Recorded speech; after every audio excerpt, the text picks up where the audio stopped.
With that being said, we'll go ahead and get started. I know everybody got a chance to introduce themselves. As you guys may know, my name is Homero Corona. I've started in the real estate space in 2018. My background is, like a lot of us, have done a lot of things. One of them was I was in the car business for about 4.5 years or so. I used to work at Courtesy Nissan in Richardson as a car salesman. And then I switched over to Toyota McKinney, and I was in car sales there for about 2.5 years. And,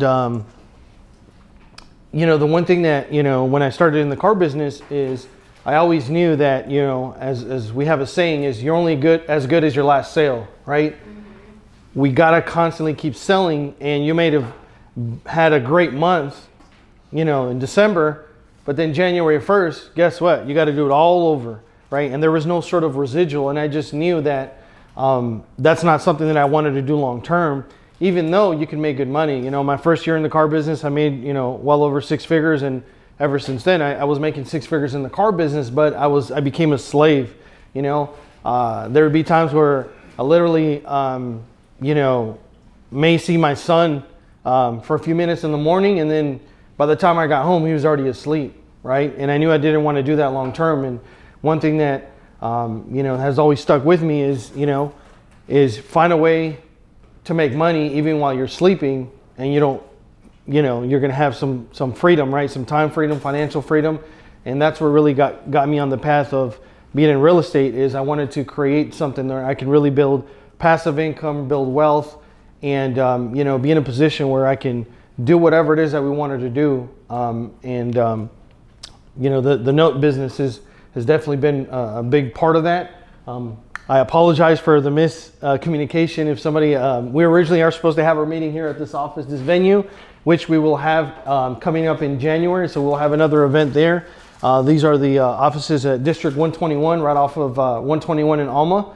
That'll be the first week of January. So I'll go ahead and kind of bring up, my business partner in a new venture that we are going to be targeting.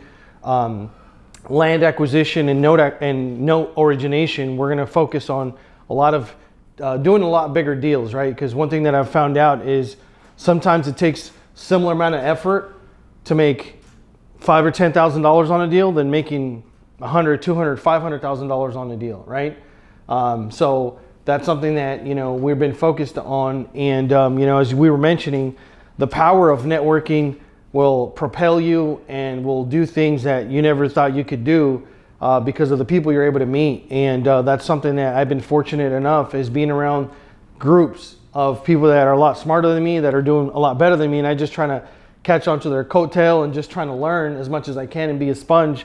And one of those guys that I've been able to learn a lot from has been Joe. We've done a lot of deals, and I'd like to bring him up so he can tell a little bit about his story and kind of a case study that he did on a property in Greenville where, even if everything doesn't go perfectly as planned, because everything doesn't go according to plan in real estate, right? Usually there's always something, right? He did this case study, and we'll tell all about it, and I'll go ahead and bring up Joe, and we can both sit up here and kind of go over this case study that we did in Greenville. See here? So let's give Joe a big round.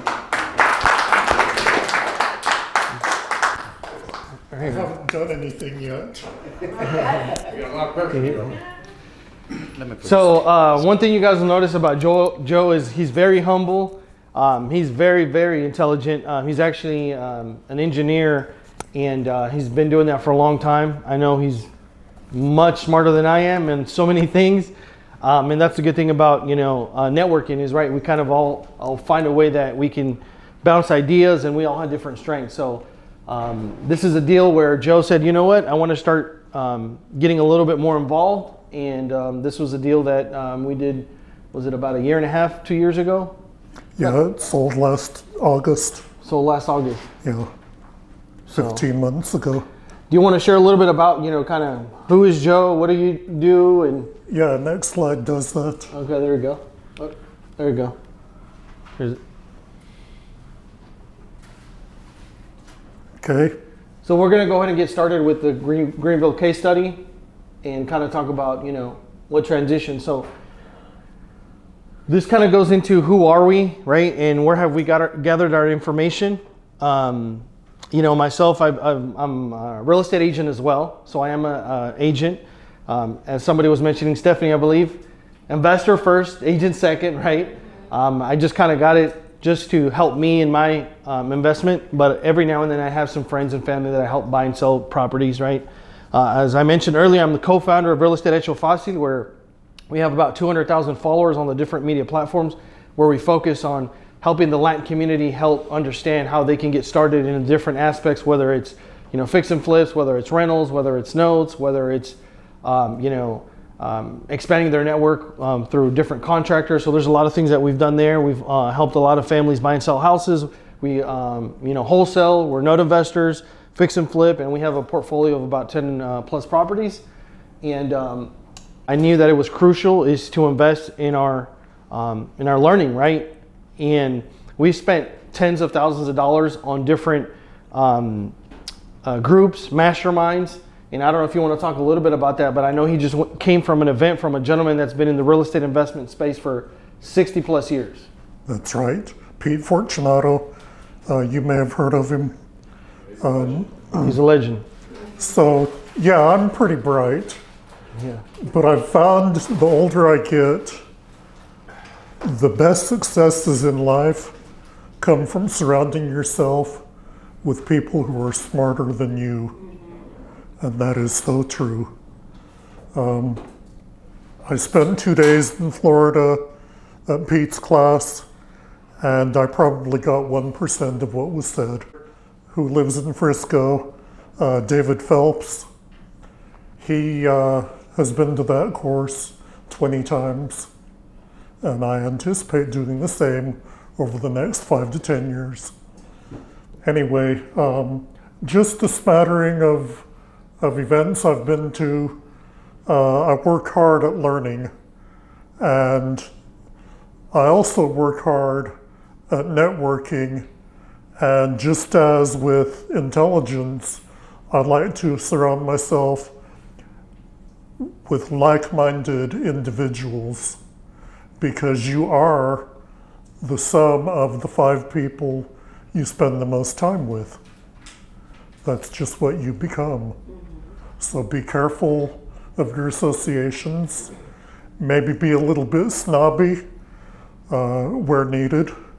But so down here, what we've done together, we've done probably a dozen deals over 5 years, and we're good friends.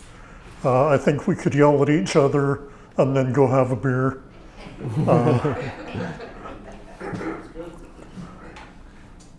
The most recent thing that we've done is this Lucid Land Investments, and the goal there, and you'll see this play out later today in one of Homero's presentations, is buy big, sell small. So you buy big hunks of land, subdivide, and sell off the smaller pieces.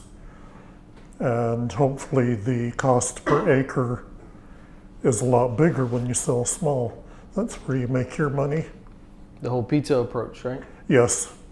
Okay, this case study that we're going to do, we'll go through it fairly quickly. Out of curiosity, how many have done fix and flips before? All right, how many have originated your own notes before? This is a combination of the two. This is a home, a nice quiet cul-de-sac in the middle of Greenville. You see Majors Airport there in the lower right. That's the major employer in the area, L3 Harris. And their claim to fame is they service big Air Force jets. They refurbish them, send them back out into the fleet. So the case study, you see the red icon there. You can't even see the home underneath the... Joe, how did you... Yeah, that's the funny thing about, this house, right? So how did we acquire, how did we find the house, right? So one of my other friends, as you guys know, McLean Bobbitt, hey, I got this house. You want to go ahead and buy it? These are the details. I know you're looking for some more because we own rental properties in Greenville. So I sent it to me. I said, yep, I'll buy it.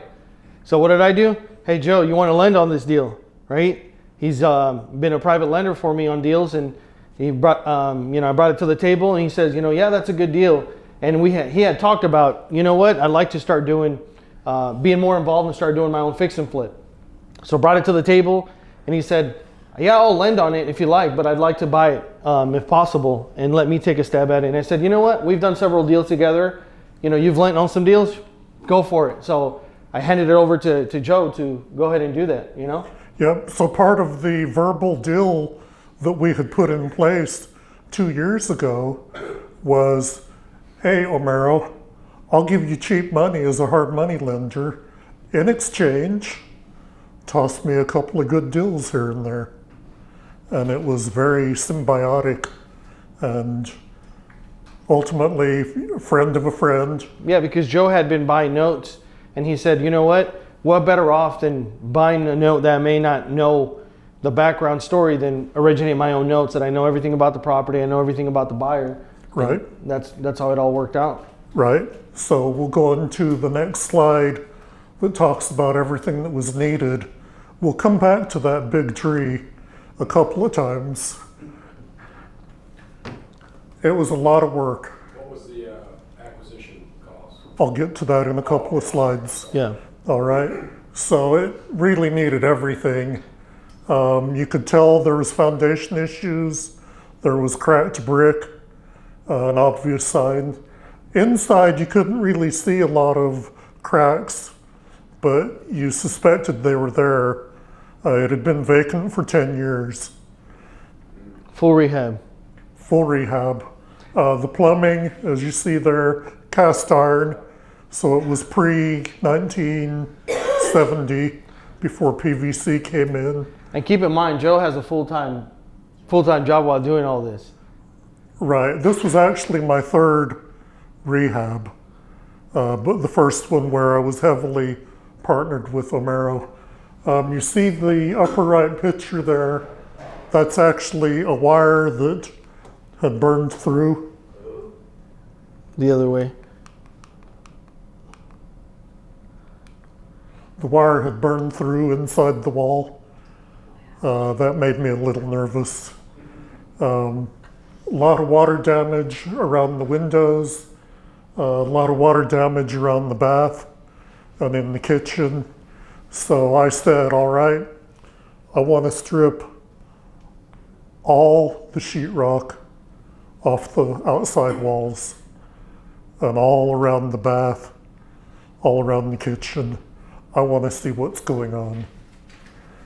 Probably overkill, but I wanted to see what was going on, and there's a reason for that. So we'll jump forward. You see the list of things there. The only thing that was not new that went into this house was the air unit.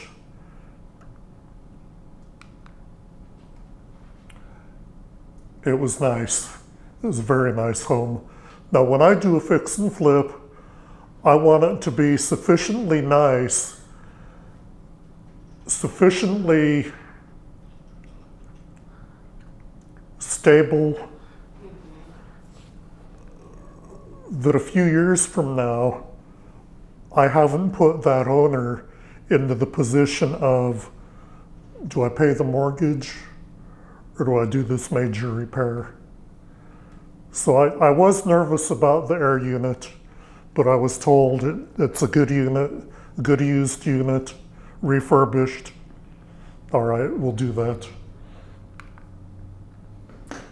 So the approach, buy it, fix it, sell it with a note or two, and it was a long-term play. I wanted to make a little bit of money up front, but the big play was the long term. You know, what am I going to live off 20 years from now? All right. first and second, do I need to talk about that at all?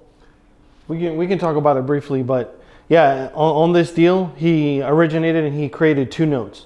The reason he created two notes is because he wanted to sell the first to recapitalize, basically recycle that capital that he had invested, right? Get cash flow from the second, but now he can go and turn around and do it again, right? Right.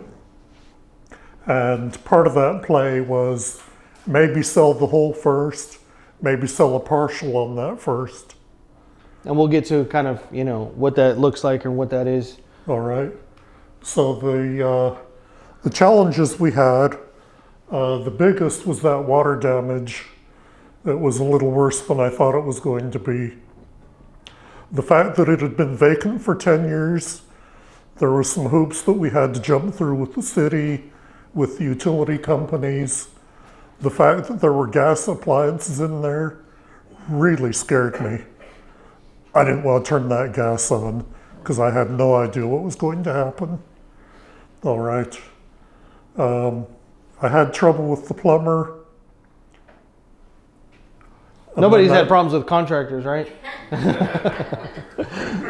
Out of all the contractors we used, the plumber was the only one that I had any trouble with. Yeah. A side story. The guy that is my prime, 2 years ago during the first big ice storm that we had,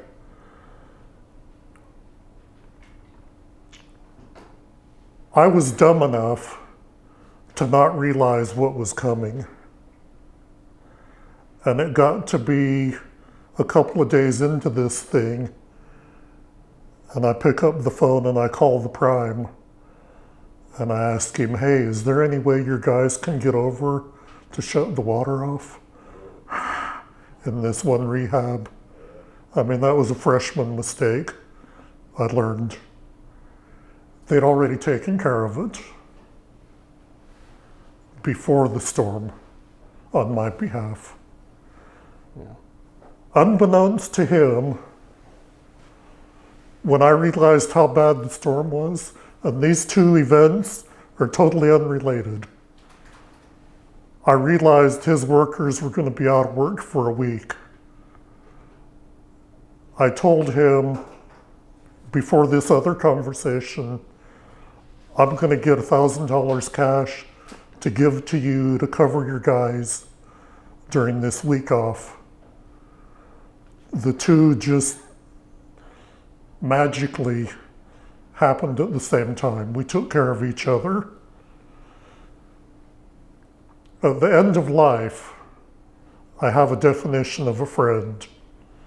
A friend is somebody to whom you owe a couple of hundred favors, who owe you a couple of hundred favors, and neither one of you are counting.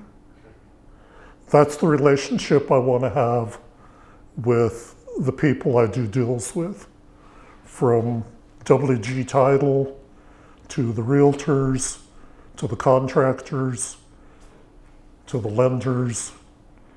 Okay, you make or break together. This bottom one we need to talk about just a little bit. It got to be time to sell, and I did bandit signs and a few other things. I really didn't get much interest. Omaro, I need some help. Yeah, keep in mind, like you said, he wanted to basically say, I want to do everything from the very beginning on my own. So, like, for example, when I'm doing fix and flips and rentals and whatnot, I manage my own contractors, right? He had his W-2, so he needed to get a GC. So he hired a GC. He said, I'm going to start marketing it. I can, do that. Meanwhile, obviously having a full-time, and it's not very easy, right?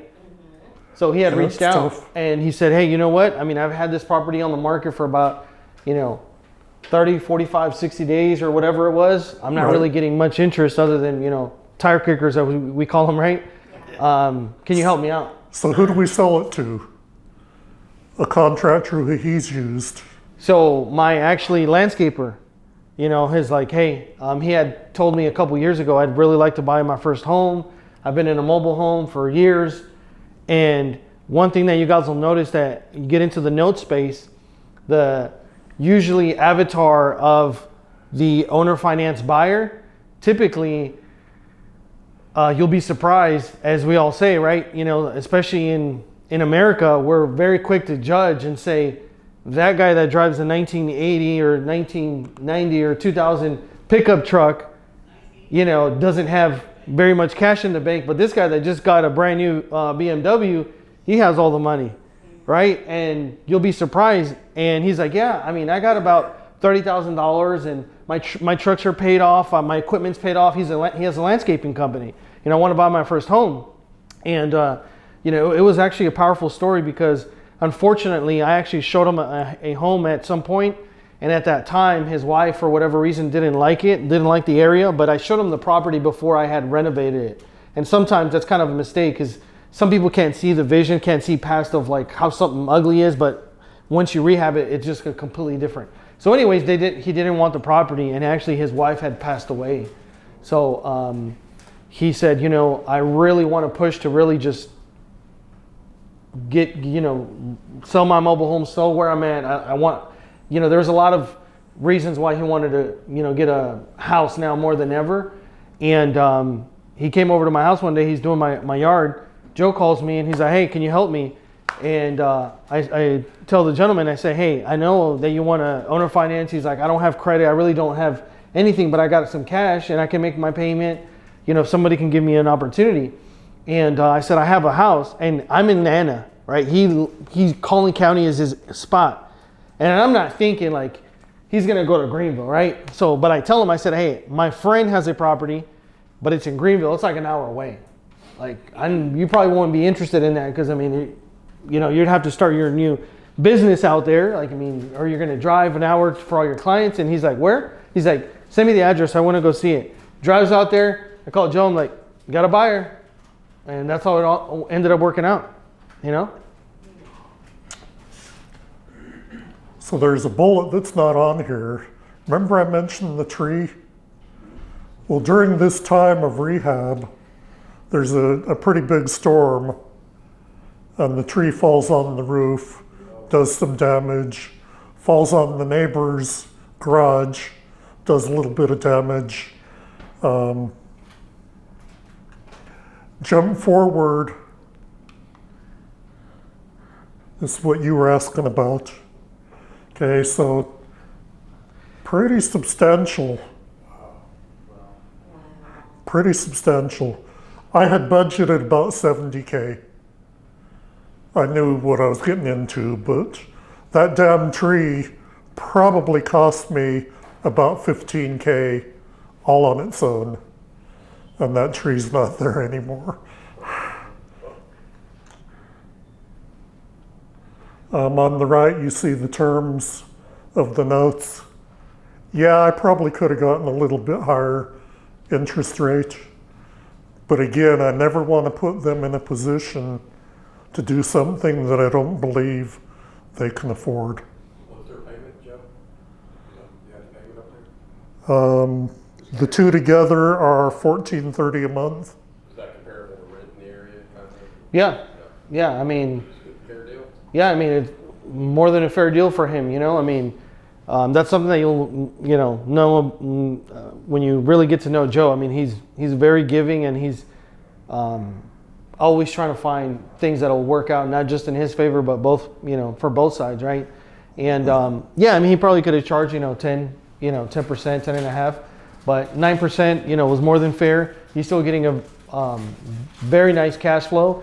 And almost every single time that I do a quick kind of testimonial interview for the buyers, they're very emotional. I mean, obviously he had a lot of emotions. If you guys want to see the video, I mean, he's crying. I mean, thankful. Like, I've been in America for 30 plus years. Nobody's given me a shot to buy a home.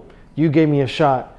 You made it super easy. Like I laid it on a silver platter for him, right? Because I said, don't worry, we're gonna make sure that we help you gather all the documents, everything you're gonna need. I'll explain everything, and I just made it real easy. And he was more than thankful, and it just created a win-win situation. Did you guys use the RMLO? We did. Absolutely. Yeah. Which one? Texas Pride Lending. Yeah. And a related question, who was the underwriter? I'm the underwriter. Yeah, you make the decision. Absolutely, it's my money. Yeah. So that's one thing that, when you guys are originating notes, one of the key things and elements is you always want to get an RMLO, right? Which is basically somebody that is licensed, and they're going to, especially with all the new laws and changes, it's a must. You got to get an RMLO, that way that in the event something happens in the future, both parties are covered. Nobody can say, hey, he never really did his research that I could afford the payment, right? And you go on to a judge, there may be issues if you never really did your due diligence on making sure that person can afford that payment, right? So get an RMLO. They're going to gather all the proper documents and all the proper disclosures for you to make sure that everything is done correct. And if you do want to sell the note, it's going to make that note more valuable when you do have that RMLO. Yeah. And we always put in our documents, that's part of kind of the origination kind of fees, is I'm up front. I tell the buyer there is an RMLO fee, and that's usually $1,100 to $1,300 that has to be paid. Typically, it's $500 up front. We gather all the documents, send it to the underwriter, which is typically us, or in this case, Joe. We make the final decision. If we decide to move forward, then the other $500, $600 or whatever remaining balance gets paid at closing. But that's all just part of the fees for the buyer. And of course, the buyer doesn't care because we're giving him a shot when nobody else is giving him an opportunity. And whenever we get a loan, typically we, as even somebody that has good credit, we pay origination fees whenever we go through different brokerages or whatnot. So it's not nothing that's not standard. It's just a simple fee of $1,100, $1,200, and then we pull their credit and whatnot. So. Quick question. So the RMLO, they screen the tenant? They screen the borrower or the buyer. They pull their credit for us, and they provide the documentation as far as what is their debt to income ratio. If they don't have taxes, what are their bank statements, income? What's the average? How much can they afford? And they Tax returns. Any documentation that we're going to need to underwrite the borrower and making sure that they're able to afford that payment. And obviously disclose as well, right? Disclose, like sometimes we're buying a property, sometimes we buy a property with seller financing, and sometimes we wrap it. So there's certain disclosures that you have to present upon execution of the contract, and in the process, the RMLO will also make sure that they provide all the proper disclosures according to what's needed from Dodd-Frank to be Dodd-Frank compliant and all that. So they're gonna make sure to do the disclosures and everything that you're gonna need with the borrower, right? So you always want to do that. Yeah. Quick question. So, no, you said 1,100 to 1,300 is the fees? Yeah, because all RMLOs charge a little bit different. We use Texas Pride Lending. So I think that's our website, Texas Pride Lending. They're based out of, I believe, Richardson, Dallas area, somewhere in there. And I think their website is just texaspridelending.com. And I think their fee is $1,350. And that's something that, like I said, that we don't pay. It's just passed on to the borrower. So whenever we sign the contract, the borrower obviously deposits their earnest money or option money and whatnot. And they're also going to get a phone call from Texas Pride Lending, and they charge them $500 or whatever with the debit card or credit card to be able to pull their credit and gather all the documents for us. Where I was going is, do you guys charge any fees as a quote unquote lender? I know some people do. Some people charge, a 1% origination. That's totally up to you. There's nothing wrong with or without charging it. I don't know if Rich, if you do, you don't do it. I mean, we don't normally don't do that. I mean, the RMLO is just something that the only fee really that they're paying. So you handed it off to a servicer, right? I see that. Yeah. Yep, third-party servicer. At this point, are you all cash into this deal, or do you have another? This particular one was all cash. Okay. Didn't have to be, but didn't need a lender either, so, Okay. yeah. Oh, what happened, Joe? I get beat up frequently for doing all cash. But if you spread that money and got loans, And that's why he's talking about, selling off the first to recycle that capital and to keep doing it. But yeah, I mean, I think that Did you sell the first? I have not sold it yet. Oh, you haven't sold it. I'll probably sell a partial on it. So I saw the first, it said at 75% ARV. Is that what the first sells at? 75% of the loan value. So the total loan is the loan amount. If you add these up, was 175. So if I'm correct, right, Joe, 75% of the total 175. It's about that. Yeah, it's about that. So it equates to 140, and the remaining is at 35. And we'll get into it here on additional slides on why that's important and how that's helped us out whenever you originate two notes, because you are able to recapitalize that money that you have tied into it, right? Yeah. So before I do lessons learned, I want to draw a picture for you here. Okay. Banks hate this picture.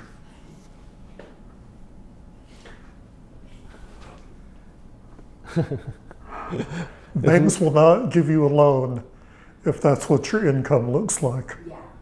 Yeah.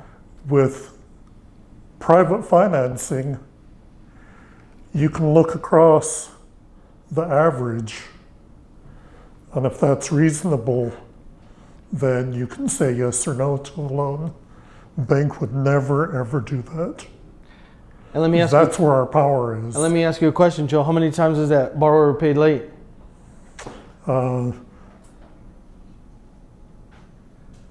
Once, sorta, but there was a question about insurance and whether it had been, they got an insurance refund check and didn't know what it was about. I think that one was on another deal. Oh, was it? That was the Okay. mobile home one. Yeah. They all mixed together. Yeah. I know this one for a fact. I mean, it's been like clockwork. And another thing is I've sent Joe a couple of images because I have a good relationship with the buyer. He's been very grateful. He'll send me pictures of courting every couple months. He's a landscaper. I mean, he's spent so much money and pride on having something that's his.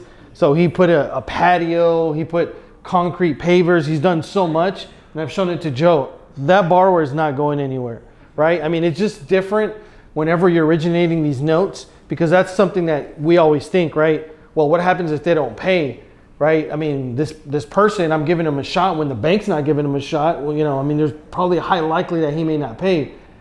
It's very unlikely that when you originate it the right way, that they're not willing to pay, because sometimes there's a difference on a $200,000 house. When somebody's putting, I mean, it's not as significant, but $20,000 plus everything that their pride and joy, and investing another $10,000, $20,000 in labor into that property versus somebody that's getting an FHA or, a VA loan that they're very easy to walk away because they got $5,000 into the home, right? I actually, had coffee about a couple of months ago from a note investor that has been in the note business. He's actually here in Collin County as well from the 80s. And he told me from all my notes that I have originated over the last, 25, 30 years, I think I've had one, maybe two notes not paying, and he's done hundreds of notes, right? I mean, it's just, Out of my 20 or so note deals, I've only had one go bad on me so far. and that wasn't one that you originated. No, it's a note I bought, a performing note I bought that became non-performing, and I learned a fair amount of tuition from it. Any questions on the lesson learned? So Joe, would you do an as extensive rehab again? That's a lot of work. The 93,000. It was a lot of work, yeah. So you probably don't do the extensive of a rehab on the future. I'm a softie when it comes to resurrecting a good property. Yeah. I don't even take the wife with me to look at Yeah. anything, because she would say absolutely not. And that's kind of one of those things too, is like you have to go through it to see the value, right? Like people are asking me my criteria, what it is, what kind of properties I'm looking for, as you mentioned, the type of properties that I'm looking to buy in this market are easier rehabs, newer homes, right? 99 plus or whatever, just newer homes that have minimal rehab, right? Because there is a lot. I mean, the older you hold the property, the more risk is, right? But you have to go through it, right? I mean, What was the time frame on this whole deal? Can you expound upon this? About 6 months. 6 months. Yeah. 3 of those were the plumber. And Joe, you mentioned better budgeting for yard. It's not because of the tree, obviously. But what else could you have done? I mean, would you have cut it down? We did cut it down. So you said after it fell down. No, it didn't all the way fall down. Okay. A couple of big limbs came down, went through a window. I mean, that was unexpected. And after the sale, by the way, you want to tell what happened after the sale? Or you want me to tell? I mean, you can. All right. I mean, like, and with this example, it's like, I don't use a GC, right? Because I already know, like, but he had to go through it, right? Like, I mean, his GC, I mean, this is a small house, right? I mean, but those are things that, sometimes you got to go through, right? So 2 weeks after closing, he gets a call. Then I get a call. Our plumbing isn't working.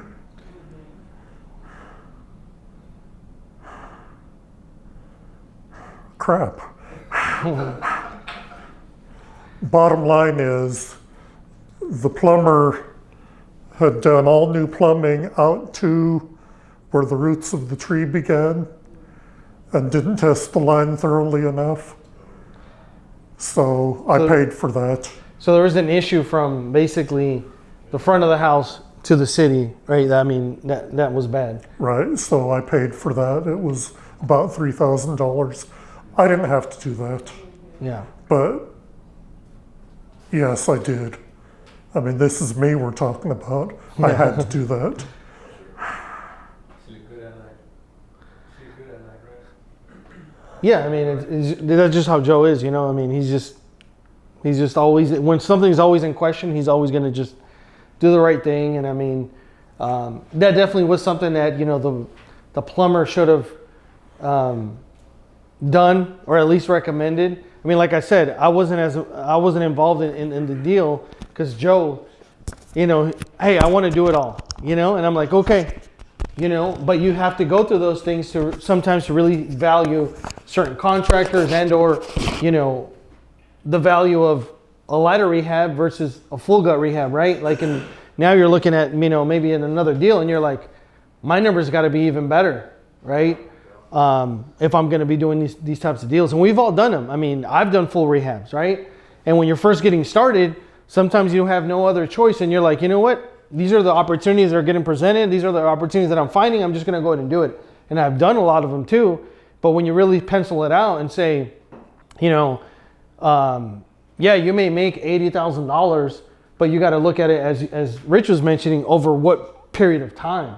Sometimes it's better to make, 25, 30 in 60 days versus something getting extended for 60 to 90 days, and just liability around that time, right? But we wanted to show you that, case study, because this isn't something where I heard somebody did this deal. Like, this is real life. This is what we're doing. These are, we're not going to tell you the best of everything. I mean, I'm going to show you other case studies that, are phenomenal. But even in this situation, I mean, he came out good, and he has been getting, $1,400 or so for over a year now, right? And he can decide to, sell partial and whatnot. So there's Joe's information. We have our website that we're going to be revamping called, Lucid Land Investments, where we're going to be focusing on taking in, larger tracts of land. So this is a picture of my family. Funny thing is, I did this, an event here at this office a couple months ago, about 5 or 6 months ago, and we had just got back from Disney.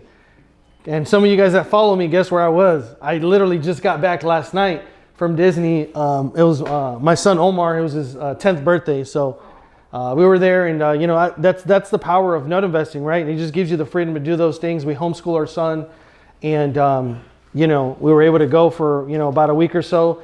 And from one deal that I did, I mean, that literally paid for our Disney vacation. I mean, almost, you know, I mean, I'm going to be sharing that case study here with you guys where, you know, you got several $1,000s coming in every single month, right? And for those of you guys, as you guys know, there's no such thing as a safe investment. According to the SEC, if somebody tells you, hey, you know, I promise you, I guarantee that you're going to get X, Y, Z. That's not something that, you know, we're doing, right? Myself, Homero Corona, and, you know, Joe, we're not providing tax, legal, financial, or investment advice, not endorsing any products, services, or investments of any type or any form. For anybody here in attendance, as you guys know, if you guys do want to get that, you usually get a $1,000 bill an hour, and we're not doing that, right? So seek professional help, right? We're just kind of going over case studies and just giving you informative information, right? One of the things where we get started to start asking yourself is, before we begin, is, you know, what are your current investments, and what is the length of those investments, right? So for those of you guys that have been investing, you know, are you guys investing in things where you invest it for, you know, 1 year, 2 years, 5 years? Think about that. And, you know, what is the longest investment that you've had, right? I know for myself, I mean, before I got into real estate, I didn't really make any long-term investments, right? They were more of short-term. And also, what's the current rate of return that I'm receiving on my investments, right?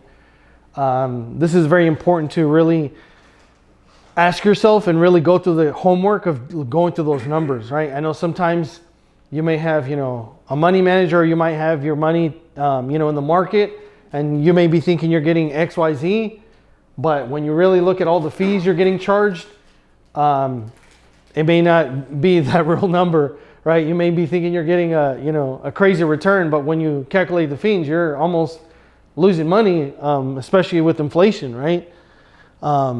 As you guys know, my grandpa, no, no, it's not my grandpa. Compound interest is the eighth wonder of the world. He who understands it, earns it. He who doesn't, pays it. And that's something that, you know, as I said, since being in the car business, I always thought when I was in the car business, man, if I could just get paid, instead of getting a small commission of a couple $100s, what if I could just get paid a percentage of their monthly payment? I always thought about that, you know, and obviously in the car business, unless you own your own dealership or note lot, you can't really do that. But in real estate, that's the power of note investing, right? It's the easiest terms. The goal is to become the bank, right? And for a lot of us, one of the things that kept me from getting started in real estate is I always thought that I needed to have hundreds of thousands, millions of dollars to become a real estate investor. And I quickly found out that that wasn't the case, that you just need to be resourceful, find good deals, and smart money always somehow finds good deals, right? So for those of you guys that don't know, what is a note, right? It's a promise to pay, right? There's different types of notes, right? What we're going to be talking about is mortgage notes that are secured by real estate, right? So a mortgage note is pretty simple, right? You have what are the terms? What is the principal amount of the note? What is the percentage of interest rate? And how many payments are going to be made? And typically there's a schedule, right, for how long, the amortization schedule. And sometimes if there's a balloon, you're going to put that in the note, right? So as we were talking earlier, right now for people that are not figuring this out, they're going to, not only are they struggling, but they're going to continue to struggle in this market, because how many of you guys would agree the current market we're in is not the same market that we were in the last couple of years, right? Homes sitting on the market a lot longer, right? Rates have gone up. Buyers are slowly starting to realize that their house is not worth the same amount that it was worth a year and a half, 2 years ago, right? And there's a huge need for people, as we just gave the example of Joe's case study, of people that are good, hard-working people that are able to buy a home if somebody gives them an opportunity. And more than ever, there's going to be a lot of opportunity for those that are prepared.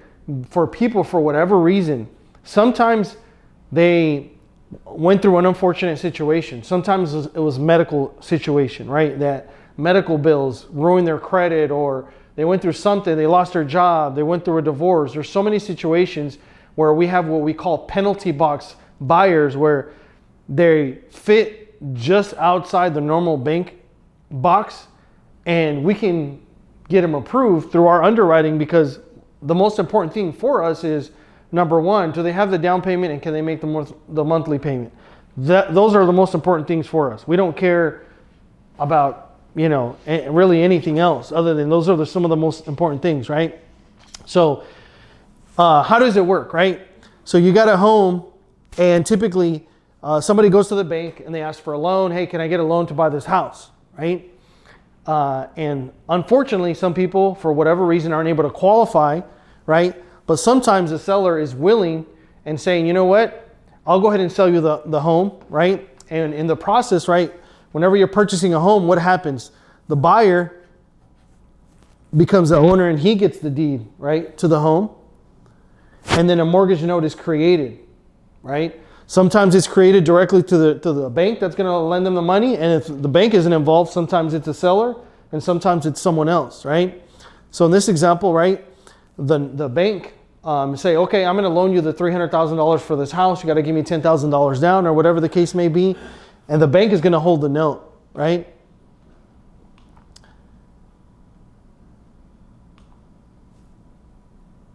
And in certain situations, as I was mentioning, the seller is going to become the bank.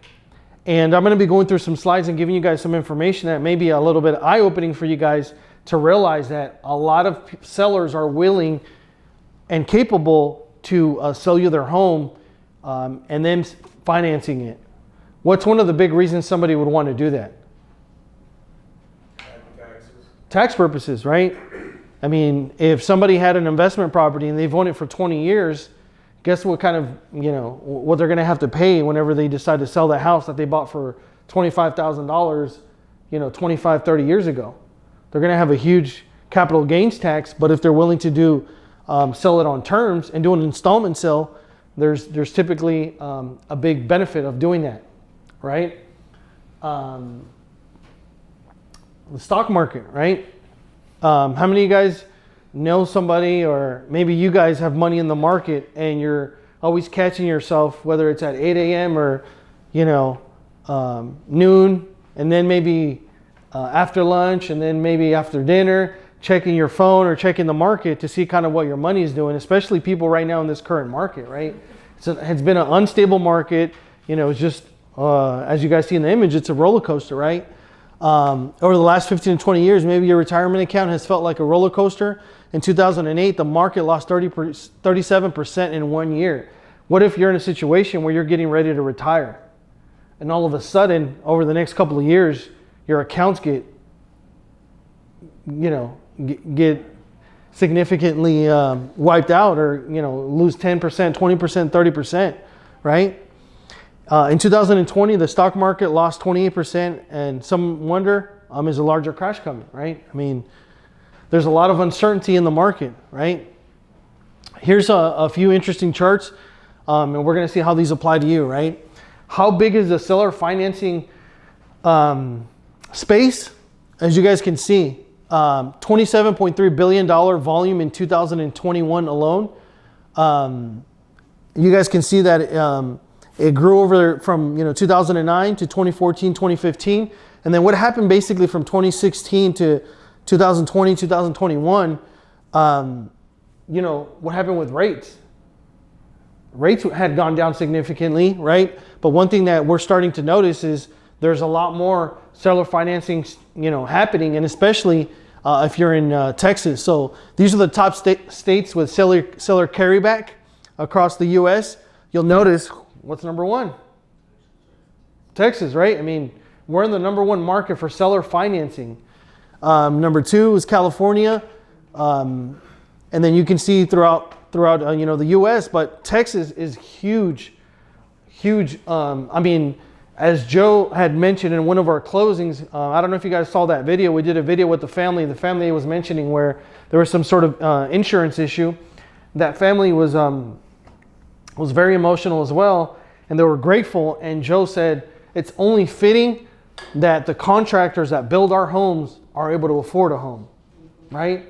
And there's a lot of contractors, especially here in Texas, that have good jobs, right? That are hardworking. They have we call it mattress money, right? They have the $20,000, $30,000, $50,000 under the mattress, and they're willing to make a payment on a home if somebody gives them an opportunity, right? Seller carry back by property, right? Residential space, 14 billion, right? Commercial is huge, land. And there's also, is there seller carry back in multifamily? Of course there is, right? You guys deal with it, right? I mean, you guys are familiar that you guys raise capital, right? There's a lot of seller carry back, and the people that really understand this in this new market and are willing to work with sellers, they're going to be able to take advantage and do significantly better than the people that are just, hey, I'll give you 50 cents on the dollar for your house. Do you want to sell it or not?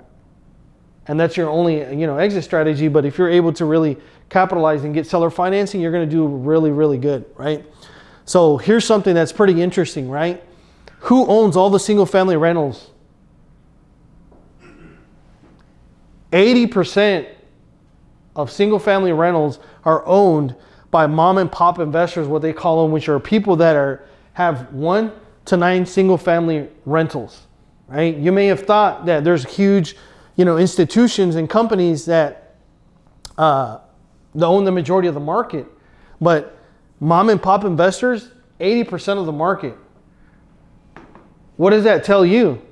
There's a huge opportunity for us to be able to buy those homes, because what typically happens for somebody that's had a rental property or had several rental properties over the course of 5, 10, 15, 20 years.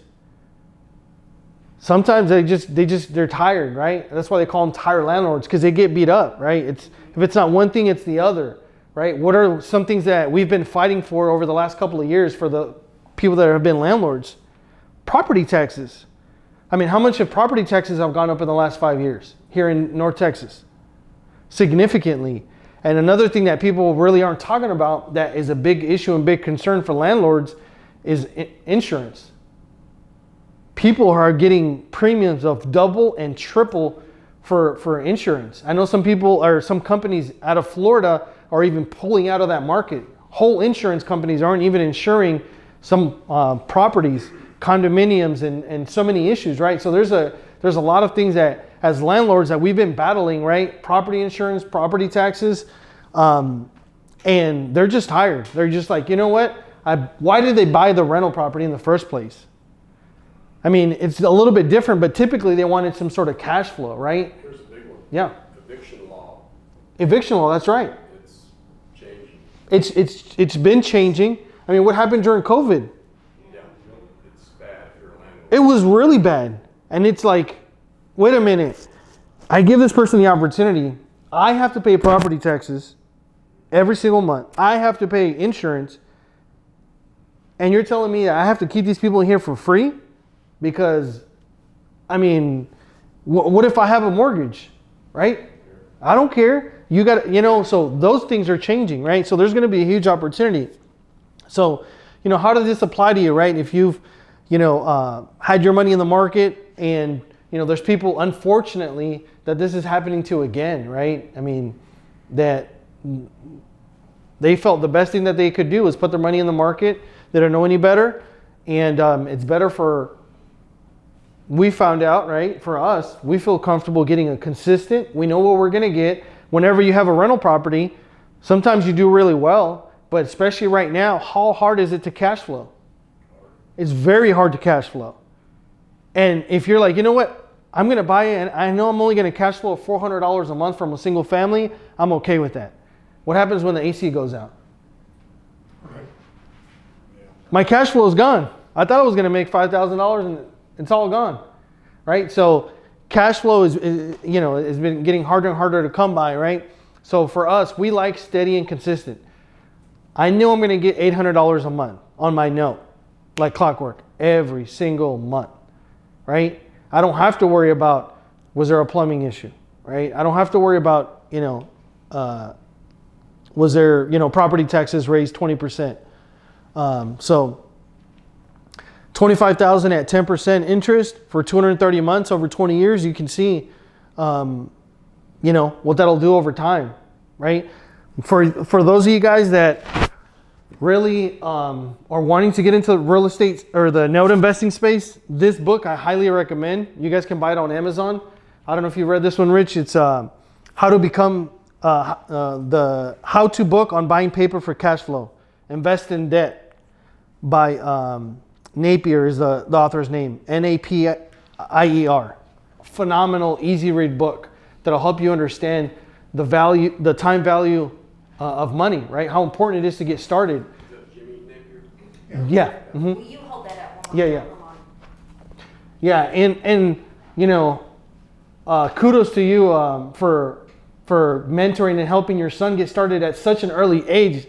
You know, I know for me, if I wish I would have had a mentor, had somebody when I was, in my teens get started. Gosh, who knows where we would be, right? And that's the power, right? I mean, you guys have seen some charts, right? Where if somebody starts even at 18 and they start saving, a couple $100 a month for, how much of a difference they're going to have at 65 plus years versus somebody that starts at 40, 45, right? So the sooner you can get started, the better. How does note investing differ? Is you get paid once every single month. That includes your principal and interest. Remember, you're the bank, right? And I know sometimes people are used to, well, I got $40,000, I'll just put it in the bank and I'll put it in a CD, right? And they're going to get, what are they going to get? 4%.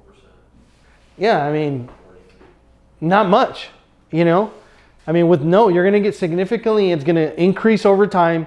And then after a year or 2 years or 3 years, once you keep receiving that money, guess what you could do? You can keep buying more notes, right? What I was going to say is, I've got a case study from a home I owned in Plano. Value $300. Like I said, when you ask what is really your return on, on capital, what is your return? One thing that I hadn't even thought about much as of late, I started really analyzing it is, as landlords, is what's your return on equity, right? And we really don't do that. That math is like, hey, you have $100,000 in equity. Well, how much are you really getting? What's your real number, right? What's that return on equity? And a lot of times it is at 3%, 4%. But you can go out and get a note and get 7, 8, 9% all day long, right? So you don't have to check every single day, right? Like, where's the market? You're getting paid, once a month. The first week out of the month, you're going to get paid depending on the note servicer, right? So where does one start to become a note investor, right? With people that you know, like, and trust, right? So there's actually a huge secondary market for people that actually buy and sell these mortgage-backed notes on the open market, right? A lot of us went to Note Expo where there's, people that buying a couple of notes a year, and there's people that are buying, institutions that are buying thousands of these notes every single year, right? And the one good thing that we have, especially in this market, is a lot of these notes do have a lot of equity. So, when you're buying these notes, you're going to be safe in a sense where if something were to happen, if the market was to turn, you still have plenty of equity to making sure that, in the event of a default, that you're still going to get paid, right?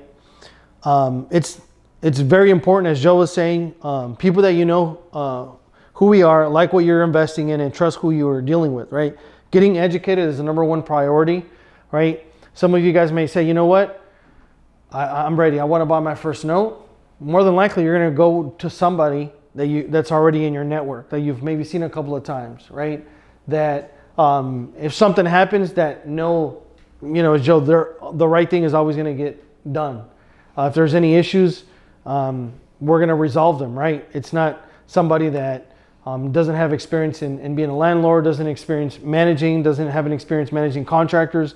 We know what to do in the event that a note goes bad, right?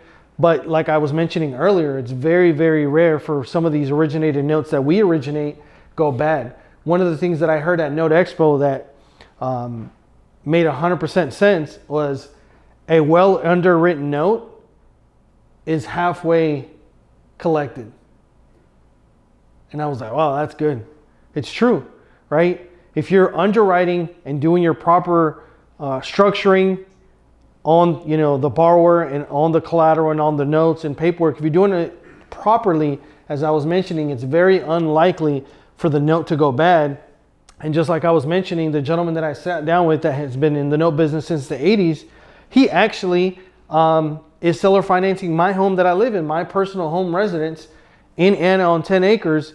He seller carried back the property, right? And he just says, I don't want to leave my money in the bank. I know I can get more if I, if I have it secured by real estate. And out of my, 25 plus years in the business, I've only had one, maybe two deals go bad that he still made money by taking the note back. And This is your lender so, now? yeah, my, yep. So, I mean, this is just an illustration. Do you think they own rentals or notes? I mean, obviously, it could be either one, but like I said, I mean, the good thing about notes is we're typically not getting phone calls like I still get, and even when you have the great tenants, things happen, right? I mean, we don't know when that machine is just going to decide to die. We don't know when there's going to be a crazy storm. We don't know when there's going to be a tornado. We don't know when all these things are going to happen. And the benefit of whenever you're a bank, you don't get those phone calls, right? It just gives you more peace of mind. Now, you still have to do a little bit of work when you manage notes, right? Like making sure you get paid on the first of the month, making sure insurance is up to date.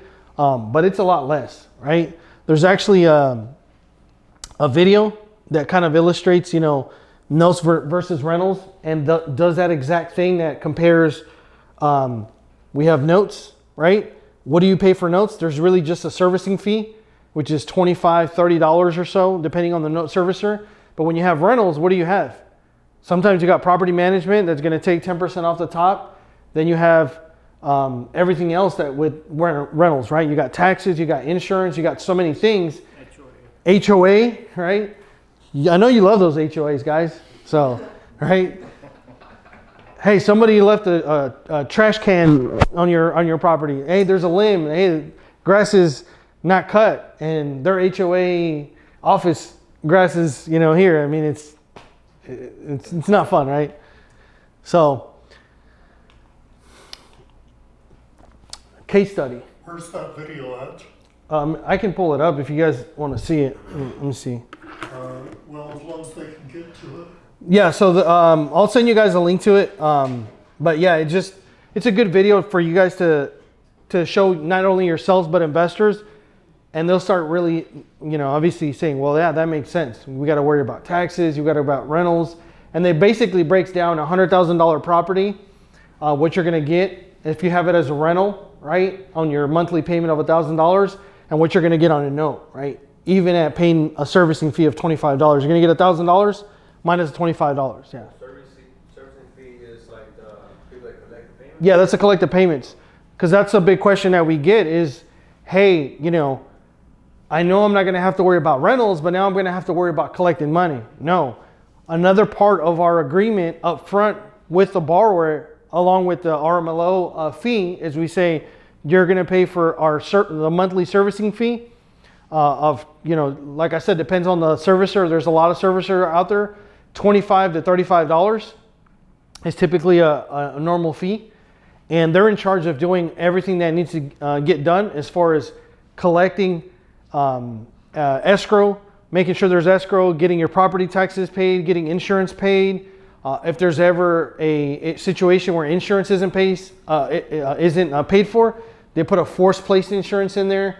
If the borrower is late or hasn't paid and it's the 12th, 13th, they'll send reminders, emails, and then you'll get notifications as well typically if they haven't been paid. But they do all the collecting for you, and we make sure that the borrower pays for that. So it's not a fee that we eat, it's the borrower pays for. And they don't mind. Like I said, it's only $25 or $35 for the entire note. And sometimes some servicers will charge the same $35, sometimes even if you have two notes, right? Sometimes they'll charge you $15 for that second one or whatnot. There are two other very important functions that they provide. One is at the end of the year, they send out the statements to the borrower. 1098. And that's required by law. Yeah. They get it all right. Yeah, just like whenever you have your mortgage and you get a statement at the end of the year, it's called a 1098, where how much interest you paid and whatnot. They're in charge of making sure that all those disclosures and all that get sent out as well. They also send a statement to the lender saying, here's how much interest you earned that you now owe taxes on. With a little bit of luck, it's in a Roth IRA, Right. but we'll talk about that another time. Yeah, and actually, one of the servicers that we use a lot, he just recently his company is Provident Loan Servicing. He actually was supposed to be here, but I think something came up last minute. That's who we use on the majority of our notes. He's actually here local. His name is, you guys may know him, Sohail. He's actually in Grapevine, is where he has his operation. And he actually used to write some of the FHA docs. Where's he licensed? Just Texas? No, there's another state. I think there's 1 to 2 other states that he's licensed in. But Provident Loan Servicing, yeah. I'll send you guys his information if you guys need it. So yeah, this is the example here that I was talking about, right? Say you buy a property, right, and you're getting $1,000 on rent, or you buy a note where you're getting $1,000 principal and interest, right?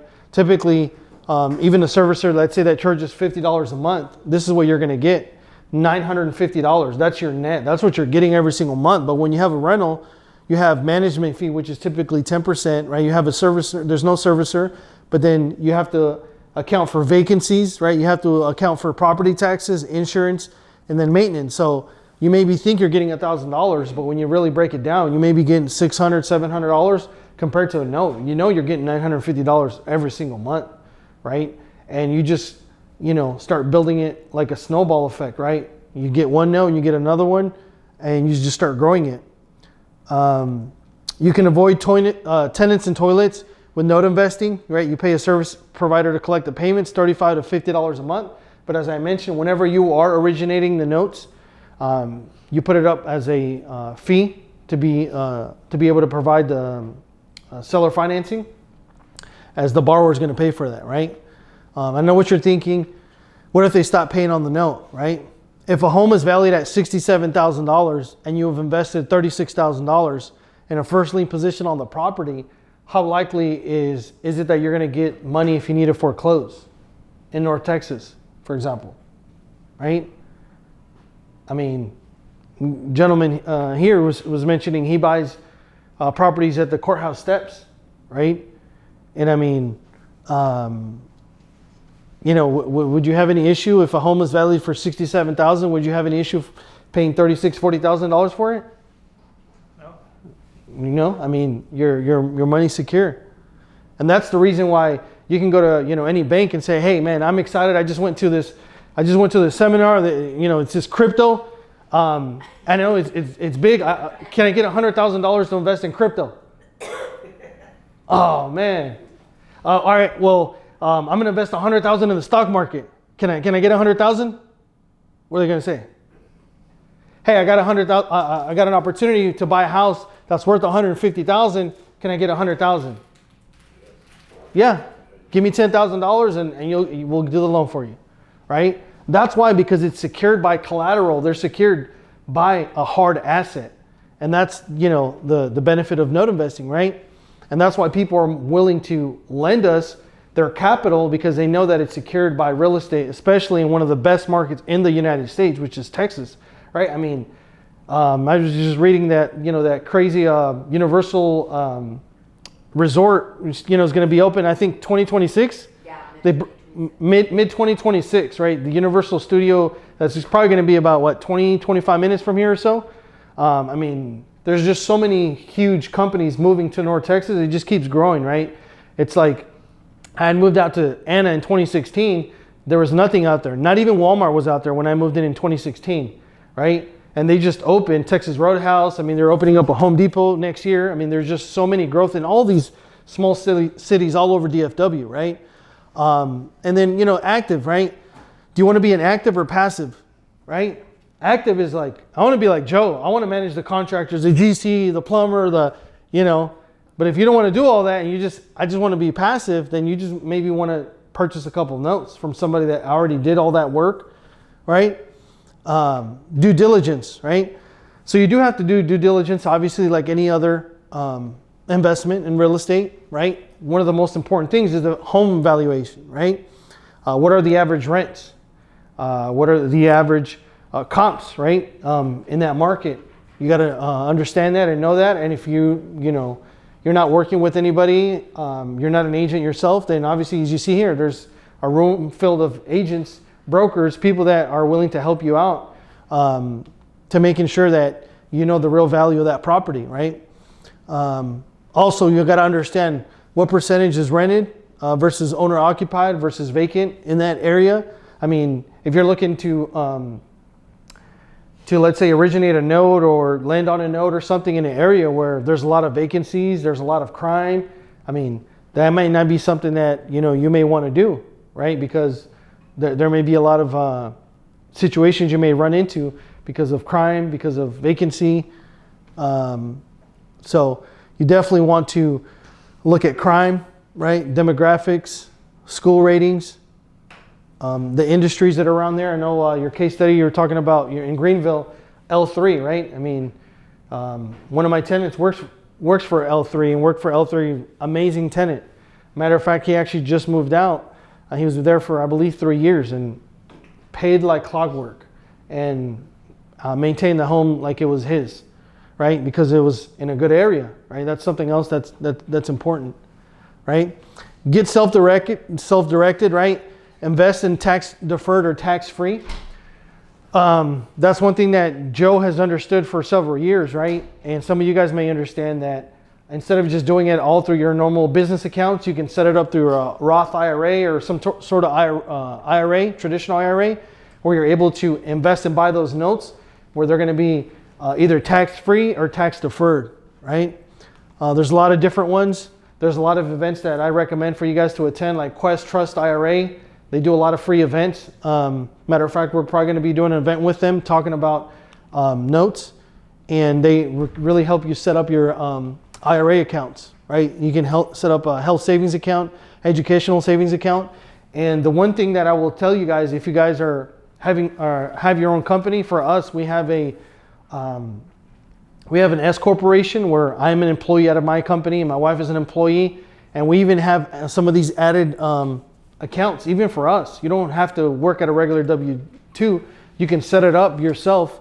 If you talk to a CPA that knows and is professional, they're going to educate you and let you know what you can set up so you guys can do it and grow your money tax-free. Because if you're able to grow it tax-free, you're going to be able to have that snowball effect a lot faster, a lot quicker, right?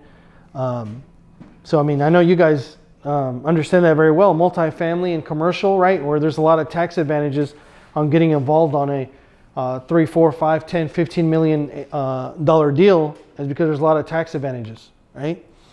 So 2023, I was the winner of one of the case studies, which was creative finance.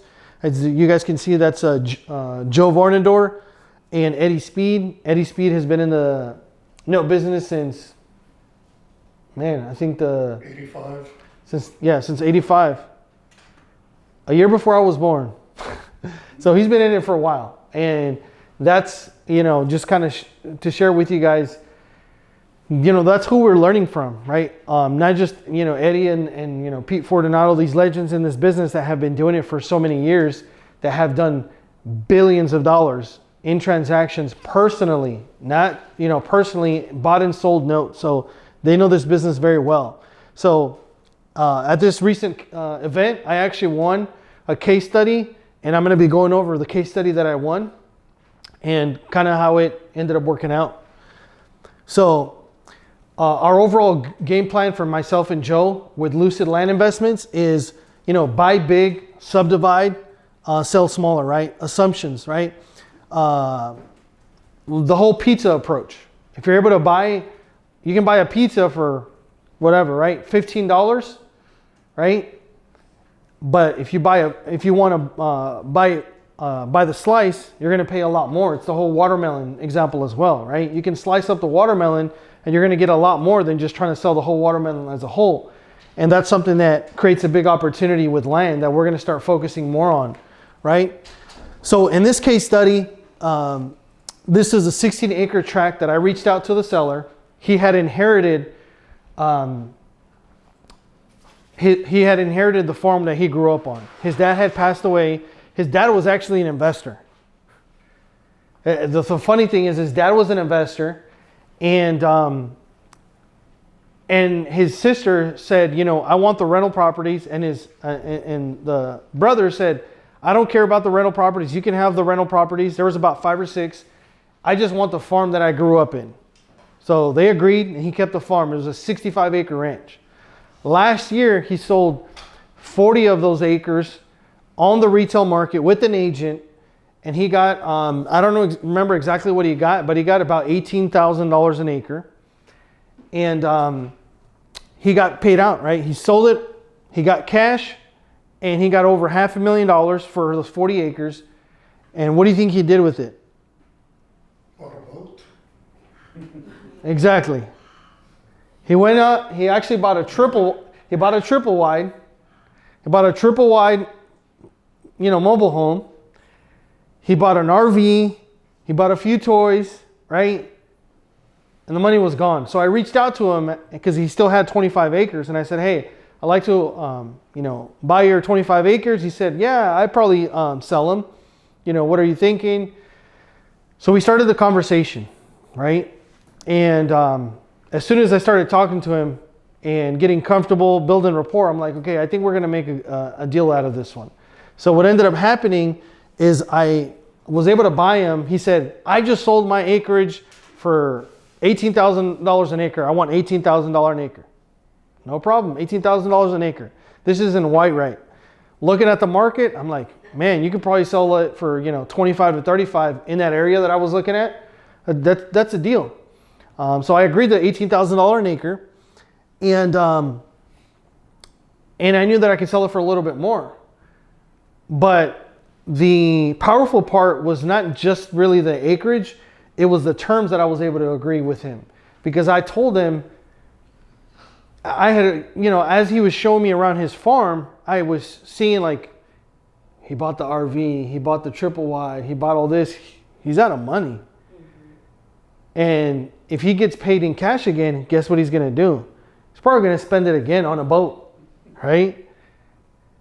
And I said, hey, would you guys be opposed to, you know, taking your equity in installments, just paying you on a monthly basis? That way you don't have a tax liability and you don't spend the money. And he started laughing. He's like, yeah, I would probably spend the money. And he said, me and my wife would actually prefer that if we can get a monthly income, because we got a limited funds, right? Social Security. She actually would prefer that. So I said, great. We'll put everything down on paper and we'll agree. And that's kind of how it started working. I don't have the picture up here, but we actually met off of 75, and I forgot the road, but there's like a little gas station in Van Alstyne, and there's like a restaurant. He's like, let's meet at the restaurant. There's a gas station. And Eddie Speed would say, you knew it was going to be a good deal when we're meeting at the restaurant in the gas station. So we sat down, and the things that we were discussing was, you know, monthly payment, right? And as the old saying goes, right? We have 2 ears and 1 mouth. So listen more than we speak. So all I was listening was what was important to them was a monthly payment. And I can get a little bit of money down and a monthly payment. So they wanted a little bit of money to probably pay maybe for credit cards or debt or who knows what, but they wanted a little bit of money and they wanted a monthly payment. So they said, well, we'd like to get $50,000 down. And I said, oh, that's a lot of money. I can do a little bit, but that's a lot. Well, I know, but I mean, how much can you do? I mean, can you do like 30,000? And we, you know, talked back and forth, and we agreed on $25,000 down. So I agreed on $25,000 down, and then they wanted a monthly payment of $1,500 a month. So then the same thing. I said, you know, that's a lot of money to pay for land when I'm not going to, I mean, it's not like a house. I can't immediately just rent it out and get $1,500 or $1,800. I can't make money. That's a lot. And he said, okay, well, I'll do 1,000. And he said, well, can you do 1,200? I said, okay, we'll do 1,200. So we agreed on $1,200 a month until the property was paid off. We never talked interest. I just said, I'm going to pay you $1,200 a month and I'm going to give you $25,000 down. They were more than happy. We shook on the deal and that was it. So I bought it for $18,000. I got the seller to agree to $25,000 down at 0% financing. So I negotiated $1,200 a month for 20 years, which is about 221 months. And he said, about a few days later, wait a minute, did you calculate how many months it's going to take you to pay off the property? And I'm like, I did you? You know? And I said, yeah, about 20 years, right? He's like, yeah, about 20 years. And he's like, well, I don't know if I'm going to be, me and my wife, we're going to be around that long. I'm 65 or something, you know? And I said, hey, I know, I mean, you know, people usually prefer cash flow. I mean, right? And he said, well, I mean, that's just too long. I mean, what could we do? So he wasn't too comfortable, you know, going the 221 months. So I said, we're going to keep it at $1,200 a month, but what we'll do to make you feel comfortable is we'll do a balloon for 10 years. I think it was 10 or 12 years that we did it. And he said, yeah, that makes us feel good. Yeah, let's do that. So they were more than happy that there was a balloon that at the end of 10 or 12 years, whatever the remaining balance had to get paid, right? And they were happy. That's exactly what, you know, what we'd agreed upon, right? So I turned around and I sold it. I made one phone call to somebody that I had sold a property previously that had a excavation company. And I had sold him 2 acres a couple years ago in Anna. And the reason he was buying the 2 acres was to just park his trailers and caterpillars and excavators and just machinery, right? And I'm like, he's probably outgrown it. Maybe he wants to buy some land. Let me just call him. So I call him and I'm like, hey, I got this property in Whitewright. It's about 15 minutes, 20 minutes from your current property in Anna. I'm not sure if you're looking for more land or you're looking for a bigger tract of land. He's like, yeah, I am actually. I'm actually been looking for something like that. So perfect. Well, I got this property. It's going to be $26,500 an acre. And, you know, I'll show it to you. And, you know, I'll sell it to you. You'll be the first person to see it. He said, okay. So we met up on a Sunday. I went out there with my family. And we were going to go somewhere else after that. So when there on a Sunday, he meets me out there. I had just got the survey done. And I walked the property with him. And I show him the property. And we're kind of talking. And he's like, man, I like it. Yeah, I think I'll go ahead and take it. And I said, okay, well, you can put $50,000 down or you can put $100,000 down. If you put $50,000 down, you're going to pay 10% interest. If you do $100,000, I'm going to give you 9% interest. He's like, I'll do $100,000. I'll wire $100,000 for you tomorrow. So I sold it with $100,000 down payment at 9%. And then I also was going to do 20 years, right, to kind of match that schedule. And I said, okay, what kind of term do you want? And he's like, I just want to pay it off quick. You know, I said, okay, like 15, 20 years. He's like, no, can we do 10 years? And I'm like thinking like 10 years, that's going to be a large payment. It's going to be $4,000 a month for vacant land. Like, you know, he's like, yeah, that's fine. I'm like, okay. So his payment is $4,135 a month. So I made $75,000 at closing on this deal. And I'm going to be making, and I've been making $29.35 every single month for the next 10 years. Good deal? Good boy. Yeah. So you didn't have to subdivide it, right? I didn't have to subdivide it. And the reason I didn't subdivide it was the way that the property was set up. It had a very narrow frontage and it just went wide. So there wasn't really a way to subdivide it. But I would have subdivided it and sold it probably for double. But yeah, no, I mean, so. What happened to the other 25 grand? Let's see. Yeah, you collected 100. I collected 125 went to the seller. Yeah, the difference, right? Yeah. So I mean, yeah. Since it's a land deal, Do you use a third-party seller or a servicer? Yes. I'm still using private and loan servicing on this deal, and they're collecting the payments. And you know what the funny thing is? And they'll probably laugh, Catherine, here, but the day of closing on this deal, they came to sign papers, I think at 10:30 a.m. and I think it was 11:30. And they're calling me. They're like, "Hey, we're at the bank. I'm trying to get my 25 grand. It's not there." Oh, you're doing a simultaneous close. No. Well, no. I didn't do a simultaneous close, but they had already spent the money. I mean, they thought that as soon as they signed, I mean, they were going to get their money. I mean, sometimes it's there, but it takes a couple hours. I'm like, because I told them, you're going to get your money wired today, but they signed at 10:30 and they went at the bank at 11:30 trying to withdraw all their money to go spend it somewhere. Yeah. I don't know if they were going to go to the casino or what, but I'm like, wait a minute. You're going to get your money. Like, it just takes a while. You'll probably get it in a couple hours. So you closed the first deal. I closed the first deal. How long to close the second one? After, it was a week. I could have stretched them out and just done a simultaneous close. Right. Yeah. But I didn't. You had the 25. I had the 25. I just put it out of my pocket, and then I just got 100 at closing. But If you didn't have the 25. if I didn't have the 25, simultaneous. I would have done a simultaneous close. Yeah. Awesome. Yeah. So, yeah. Where did you find the lead? The lead was actually an SMS lead. It was just I actually saw a group that focuses on finding large tracts of land and basically doing the pizza approach, splitting them up, selling tracts, right? So this is exactly what happened. I think it was a Friday or Saturday. I'm sitting home, I'm on Facebook, and I see this podcast on land. And I had heard about it through Eddie Speed because they do something similar, but I just happened to zone in on this podcast, and they're talking about land. Something that you guys will find out about me is if I learn something, I'm not going to wait a month or a year to take action on it. I'm going to take action immediately on it.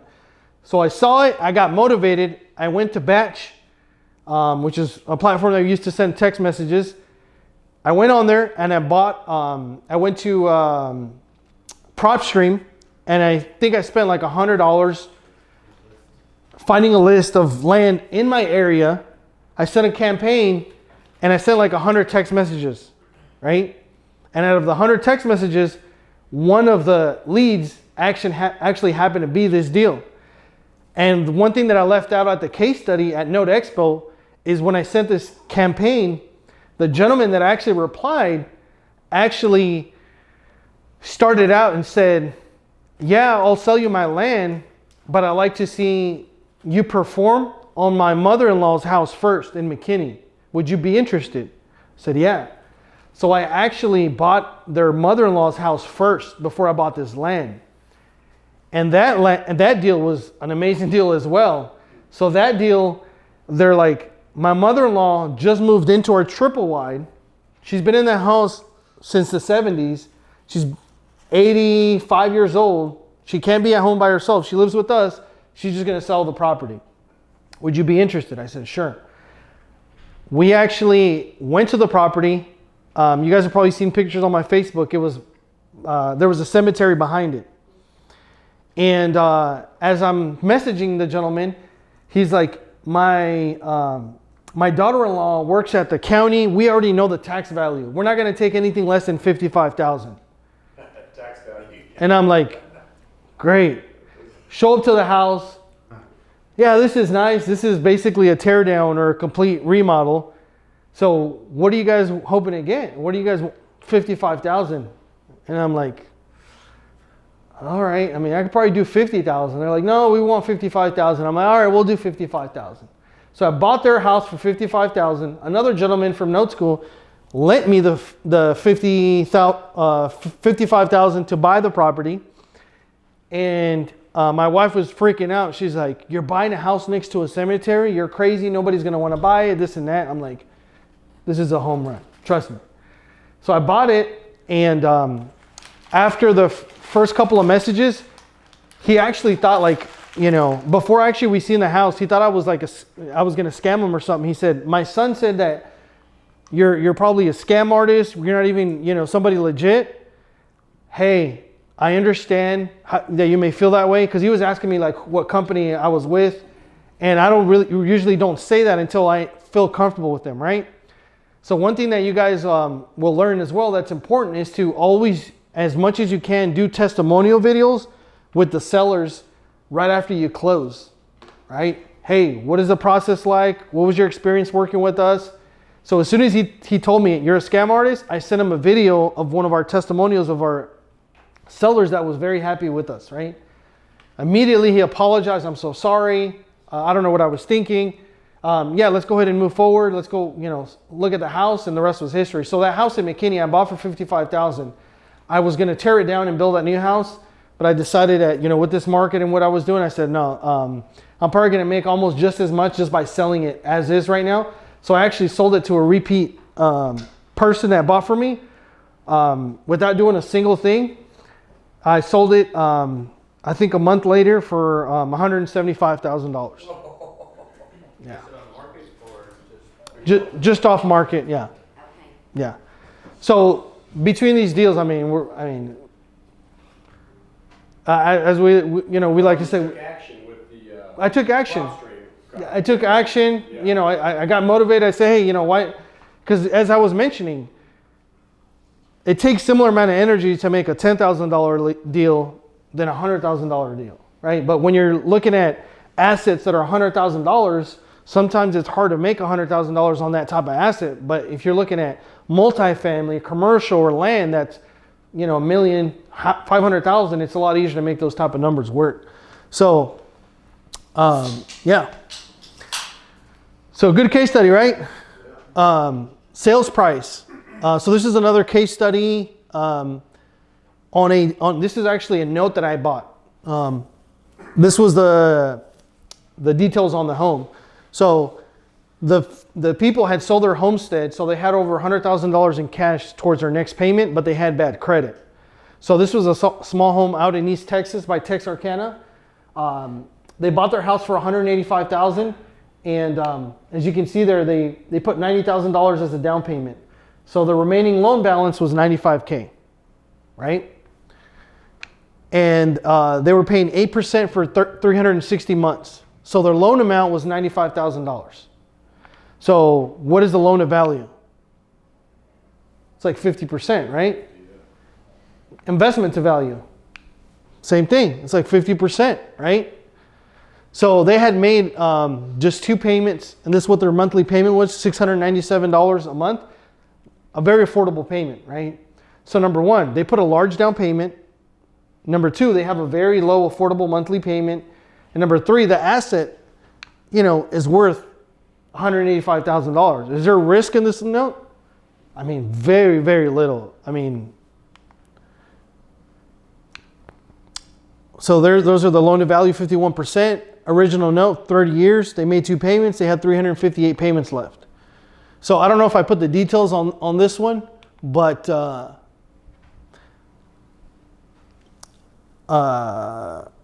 purchase for $80,000, paid with an IRA. I think some of these numbers may be wrong. I actually paid $72,000 for this note. So that's the other thing is when somebody's selling a note, just like when you're buying a house, you want to buy the house at a discount. Well, guess what? You want to buy the note. You want to buy the debt at a discount. Right? Because there is things that you have to account for, such as foreclosure costs, attorney fees in case something happens. So you always want to get a discount. So the story on this particular note is that the person that was selling this note was actually somebody in Austin that was a flipper. And just like a lot of people, he got caught in the market with too many rehabs sitting on there. He ran out of cash. So he had to liquidate a really good note. So he's like, I just need to sell this note ASAP because I need to finish 2 of the rehabs I have right now to put them on the market. So that was the story on how I got this note. I actually bought this note on a note exchange site. So people ask is where can I buy and sell notes, or where can I see notes that people are buying? It's called paperstack.com. PAPERSTAC, paperstack.com. I bought this note on there. I did my due diligence. I made an offer. He wanted, I think, 80,000, and I paid 72,000 for this note. So I started getting paid $697 a month. One of the reasons I did this is some of you guys may know I'm doing a heavy renovation on my homestead that is going to be well over 6 figures. And since I had money that I'm going to put into my property, I don't want my money just sitting there. I want to make money on my on those funds that I'm going to need anyways. So that's what I did. So I actually collected $697 for I think 10 months. And then I'm like, okay, we're getting a lot of concrete work done, a lot of framing work on our house. I'm going to go ahead and need that money. So guess what I did? I was going to sell a partial, which would have been a really good option, but I ended up just selling the whole note. I actually sold the whole note for $84,000 10 months later. So I collected payments for 10 months, and then I made another spread between $84,000 and the $72,000 that I paid. So they overpaid the UPB? The UPB was 90. Remember, it was 95. Oh, 95. Yeah. 95. Okay. So they paid about 85%, somewhere around 85%. That's right. Yeah. So there's a word for what he did. He seasoned the note. He took it from it's only paid 2 months to it's now paid over a year. Yeah, That increased the value of the note. yeah. The property goes up in appraisal value, the note's also more valuable, right? No. Well, I mean, the note becomes more valuable in a sense that people prefer that because there's less risk. But as far as the actual value, it not necessarily. It just makes people feel more comfortable knowing that their note value, their debt, is significantly less based on the value of the home, right? It's kind of like, somebody has an apartment complex and they have it paid for, and somebody's like, I got $100,000.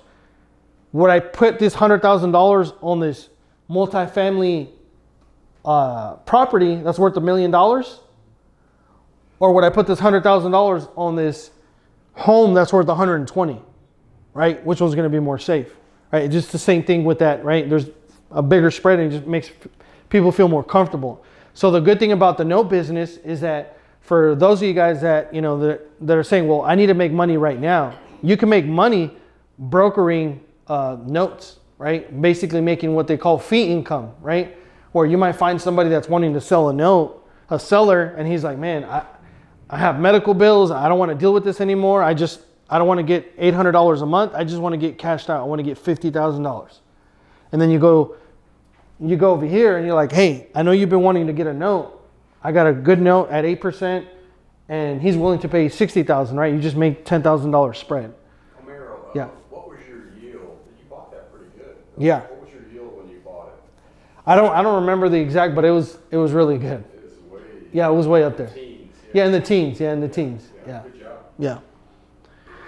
So this is another case study of a mobile home. There's the address. As you can see what the Zestimate is. This is actually one of the deals that me and Joe talked about that we did. So this is actually how I found this lead is this was actually, believe it or not, this was actually a Facebook lead where somebody in a garage sale group or somewhere mentioned like, I want to sell my mobile home, but I'm behind on my taxes. And an investor, so I actually sold it to him for $110,000. So good deal for him. He's got equity, right? He's going to fix it up himself. So I sold it to him for $110,000 and he gave me $30,000 down. So then, let's see here. Yeah, it's $40,000 actually that I paid. $5,000 holding cost, $45,000 all in. Sold it for $120, $30,000 down. My loan amount is $90,000. So $45,000 all in, $30,000 down payment. I have $15,000 out of my pocket into this deal. And the closing cost was about $2,500. So total investment was about $17,500. That's what I got invested out of my own pocket. But now I have a note for $90,000 for the next This one's 10 years. Quick question. Yeah. So like with the private money, whenever you get the down payment, do you pay back that Yeah. loan or kind of do it in installments? Yeah, no, I'll pay them off. Right away? Oh, Yeah, pay them off, but you can set it up to an installment too. If that private lender is open to getting an installment, they can get an installment as well. So what's your total payday on that? This is a pretty good deal.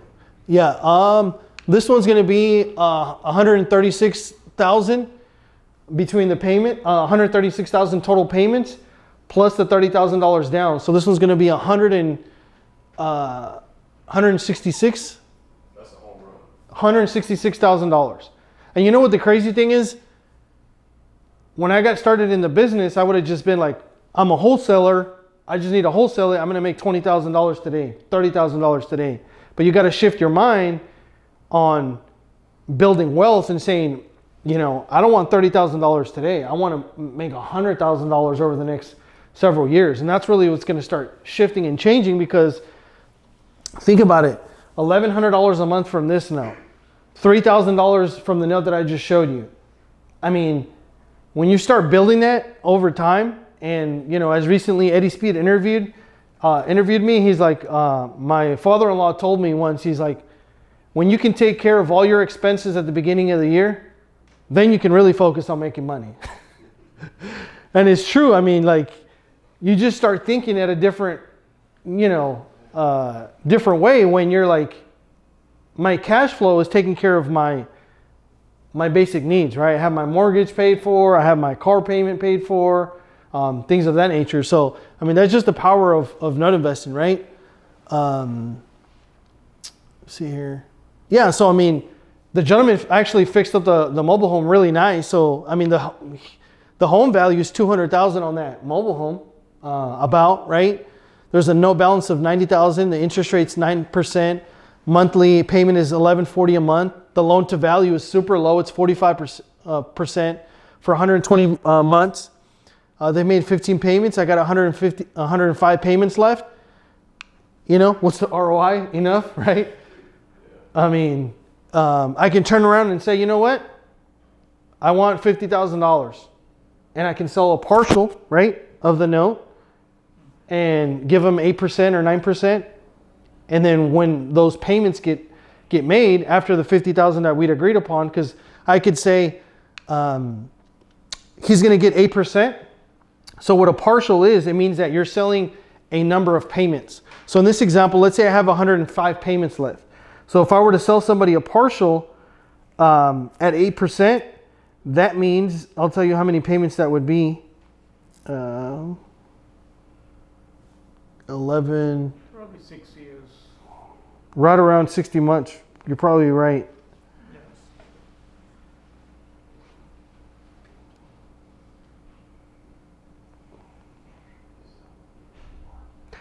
52 months.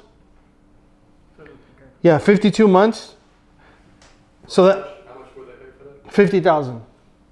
So somebody would get, somebody says, I got 50,000 in an IRA, or I got 50,000 I want to put to work, and I want to get those 1140 a month. So what I would do is I would do what's called a partial, sell a partial, meaning that I would sell 52 payments out of my 105 remaining, or my 100, whatever. So that person would get 1140 for the next 52 months, which would equate to $60,000, right? So that 50 turns into 60,000 after 52 months. And then after the 52 months, I start collecting 1140 a month. I mean, it's just crazy, right? When you start like, what? Yeah, I mean, it's powerful when you look at that, right? If you want more information on partial notes, we'll probably do a class on them. Yeah. But in the meantime, if you go to Lucid Land Investments, there are 3 links in there to our 3 companies that we own outside of Lucid. One of them is called partialnotes.com, and there's a lot of information there about partials. Yeah, and then I have mine on notesinvesting.com.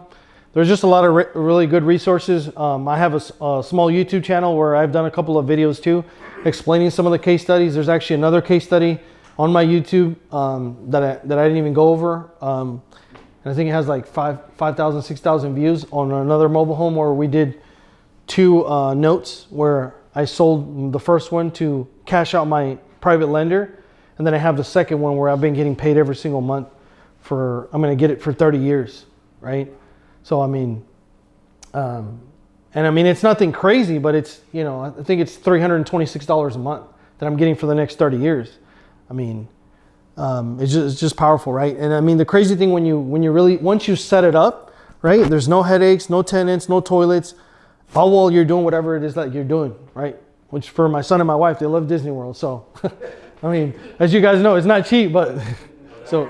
On that partial, is it, I know you mentioned that he started collecting the payments, the 1,100 right away. Yeah. So after the 3 to 6 months, then you start collecting it? Yep, it goes back to you. It goes back to you. On collecting payments. Yep. Yeah. Yeah, and what we found more times than not, when people have been getting that consistent cash flow after about those 40, 50 months, guess what they say? Man, I want to buy some more payments. Yeah. Can I buy like another 2 or 3 years worth of payments? It's actually right? After 3 months. Yeah. What else do you have? Yeah, what else do you have, right? And usually people too that, you know, have 10,000, 20, 30, 40, whatever to start. They're just trying to dip their toe in the water to see, because they've never tried anything like this. They don't really understand it. It's something new, but have usually more resources to say, you know what, as you said, after the 3rd or 4th month, wait a minute, like, you know, I want to do this. What else do you have? I want to buy another note. And we've run into a lot of people that are like, you know, professional. I mean, as he was mentioning, one of the gentlemen out here is David Phelps. He's a retired, was he a dentist or physician? He was a dentist. Dentist, and he has actually a group of dentists where he teaches basically this, note investing, to help them retire, because a lot of those dentists have a huge amount of debt and they don't have a way to really figure out retirement. All they really know is the stock market, and they're unhappy. They're nervous. You know, and he's helped them retire. And, you know, and his group is like, I think it's like $100,000 to join his group, his mentorship or something like that. It's, but it's like high level, you know, professionals, and they all slowly start working their words to retirement on, you know, building notes. So, yeah, I mean, One more thing I can add. Yeah. What I learned at Note Expo and after talking to Eddie Speed, like if you sell partials and if your kids are also investing along with you from their Roth IRA, which is a tax-free.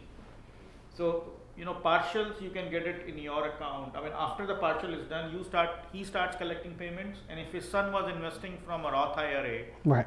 After 5 years, 6 years, his son can collect those remaining payments. Yeah. That way, his son is getting all this money tax-free in his Roth IRA. And then when I said long-term wealth creation, that's what I meant. For your children, for your kids, grandkids, they can make money in their Roth IRA. And this is just one note. Yeah. Whatever, $1,100 or Right. whatever. Suppose 10 notes, $11,000. Yeah. You can imagine, I don't want to go 100 notes, but I'm just saying it can keep growing exponentially. Yeah, I mean, Rich here has a portfolio of 50 plus. Yeah, you could put your kids are going along for the ride. Correct. Yeah. Yeah, I mean, and you know, your kids are going to be catching up. I mean, I know, like, I mean, it's amazing what you're doing. I mean, my son, like I said, he just turned 10 years old. We're homeschooling him, and he's being aware of like what we're doing. So for example, today, right? Like, I mean, he's autistic, so like, he likes building things. He loves Legos. Like one thing that he wanted like this new train set, and we're like thinking like right now we're living in a guest house and we're remodeling our main house, and we don't really have space. My wife was telling him like, hey, I'm not sure what we're gonna do. We don't have time. Where are we gonna put your train set at? And he said, he tells Mommy, I have a really good idea. He's like, what if we focus, me, you, and Dad, we work really hard, and then we can build a workshop as big as Dad's for my trains, right? Like, you know, I mean, he's starting to understand. I mean, we've taken him on properties, and I'm told the story where one time he surprised me. He got a tool bag. He started busting out a hammer. He started nailing something down, and he's like, I'm fixing it so you can get more money, right? Like, he's starting to be aware of that. And like you said, we're starting to set up those retirement accounts to where they're all, tax free. And, and it's crazy what you can do over the course of, we're going to be somewhere 5 years from now, right? And we can set goals and we can start doing it. And, 5 years is going to go by just like that. But if we start focusing on even, getting one property or one asset, one note every quarter or every couple months, I mean, over the course of 3 or 4 or 5 years, I'm assuming you didn't get all 50 notes your first year, No, it's just one at a time. one at a time, but you just start, going and you start doing this together. So, I mean, that kind of, I know it's a lot of information, but I just wanted to touch on the power of what it does. And we'll, myself, Joe, I mean, I guess Rich will, spend a couple of minutes here kind of going over maybe any questions you guys may have. And then we'll kind of close it out. You guys can keep networking. And then we're here till about 3 o'clock. So we got a couple minutes to maybe share or answer some of your questions. Does anybody have any questions on some of the stuff we went over? Can y'all hold my hand on the first note? Like, is that like something that you can do for me? Yeah, I mean, that's something that, we would be open to helping out. And, as I mentioned earlier, we are going to be doing these, plan doing these at least once a month. Our next one is going to be the first week of December. It is going to be at that office where originally you set, which is District 121. That venue is a little bit bigger, so we're able to hold a couple more people, about 30, 35 people. And we plan on doing that on these every month, where we'll be going over case studies. We'll be going over different scenarios, partials, a little bit more in depth. We'll probably bringing in some attorneys and some different people that can help guide you guys and help understand some of the paperwork. I might even be able to bring eventually at some point some of the the founder from PaperStack, the founders. I actually interviewed them on Note Expo and on my YouTube channel, and they have a lot of really cool things in the pipeline where they're implementing AI to help kind of the communication between buyers and sellers. Because you guys got to imagine this world of note investing, it may seem like it's something new, but it's been around for a long time, and there's people all over the world that actually invest. So sometimes you may even have some people in Asia trying to buy a note for somebody here in Texas, and they may be trying to communicate, but there's a language barrier. So they're adding an AI where that basically helps that communication, where they kind of understand what that person's trying to say and correlate it more to English and help the process. But PaperStack is a phenomenal site where they even have a lot of the documents basically preloaded. So whenever you're buying a note, there's a purchase and sell agreement on there. Okay. So once you guys agree to a number, their system will automatically have a contract for the purchase and sell agreement that both parties sign. And then there's what's called an allonge. The allonge is basically the endorsement, is basically signing the check in order for them to be able to cash it. That is on there, right? The assignment of the deed of trust, right? Which is what you need. That's what you're assigning. And it takes a while. And one of the reasons I feel a lot of people in the note investment space don't focus and don't talk about this as much is because a lot of it is not very exciting, and it's boring, right? Because it's a lot of paperwork. It's like the due diligence is really understanding paperwork, and it's not, here's the kitchen before and here's the after, right? And you can see how that could be exciting, but sometimes you may not make the money that you thought you were going to make versus simply understanding the note, really understanding paperwork. And that's, I think, what notes is, really understanding the paperwork, really understanding the collateral, really understanding underwriting the borrowers properly. And when you put all those pieces together, I mean, it's really powerful in what it could do. Mm-hmm. Absolutely. So, Well, thanks, Amir, for yeah. doing this. Yeah, appreciate you guys, and yeah, hope you guys got something out of today, and yeah, we'll keep you guys all in the loop and informed on the next one. And for those of you guys that want to come along, thank you guys.